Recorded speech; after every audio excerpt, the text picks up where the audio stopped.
This is a reading of A Course in Miracles, chapter 29, section 7. Seek not outside yourself.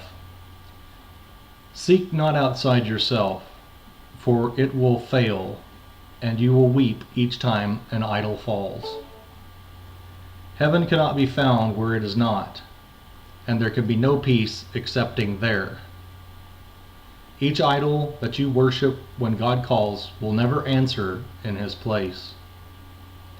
There is no other answer you can substitute and find the happiness His answer brings. Seek not outside yourself, for all your pain comes simply from a futile search for what you want, insisting where it must be found. What if it is not there? Do you prefer that you be right or happy? Be you glad that you are told where happiness abides, and seek no longer elsewhere. You will fail, but it is given you to know the truth and not to seek for it outside yourself.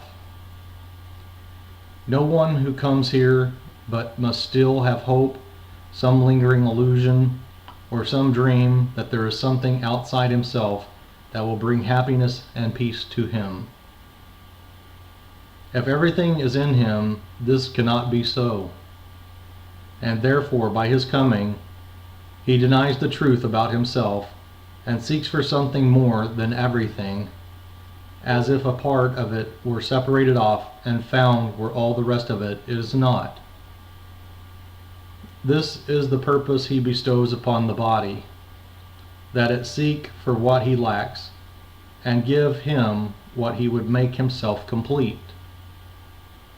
And thus he wanders aimlessly about in search of something that he cannot find, believing that he is what he is not. The lingering illusion will impel him to seek out 1,000 idols and to seek beyond them for 1,000 more.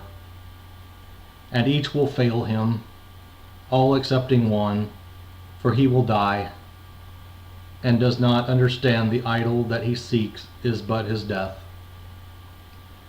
Its form appears to be outside himself. Yet does he seek to kill God's Son within and prove that he is victor over him? This is the purpose every idol has, for this the role that it is assigned to it, and this the role that cannot be fulfilled.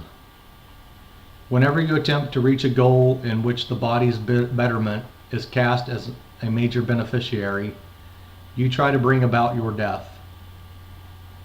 To sacrifice is to give up, and thus to be without and have suffered loss. And by this giving up is life renounced. Seek not outside yourself.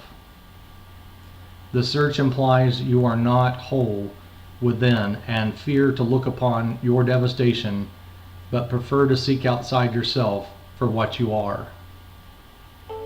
Idols must fall because they have no life, and what is lifeless is a sign of death. You came to die, and what you would accept, but to perceive the signs of death you seek. No sadness and no suffering proclaim a message other than an idol found that represents a parody of life which, in its lifelessness, is really death, conceived as real and given a living form. Yet each must fail and crumble and decay, because a form of death cannot be life, and what is sacrificed cannot be whole. All idols of this world were made to keep the truth within from being known to you, and to maintain allegiance to the dream that you must find what is outside yourself to be complete and happy. It is vain to worship idols in the hope of peace. God dwells within, and your completion lies in Him. No idol takes His place. Look not to idols. Do not seek outside yourself. Let us forget the purpose of the world the past has given it, for otherwise the future will be like the past, and but a series of depressing dreams in which all idols fail you, one by one, and you see death and disappointment everywhere. To change all this and open up a road of hope and release in what appeared to be an endless circle of despair, you need but to decide you do not know the purpose of the world. You give it goals it does not have, and thus do you decide what it is for. You try to see in a place of idols found outside yourself, with power to make complete what is within by splitting what you are between the two. You choose your dreams, for they are what you wish, perceived as if it had been given you. Your idols do what would have them do, and have the power you ascribe to them. And you promise them vainly in the dream because you want their power as your own. Yet, where are dreams but in a mind asleep? And can a dream succeed in making real the picture it projects outside itself? Save time, my brother, learn what time is for, and speed the end of the idols in a world made sad and sick by seeing idols there. Your holy mind is altar unto God, and where he is, no idols can abide. The fear of God is but the fear of loss of idols. It is not the fear of loss of your reality. But you have made your reality an idol, which you must protect against the light of truth. And all the world becomes the means by which this idol can be saved. Salvation thus appears to threaten life and offer death. It is not so.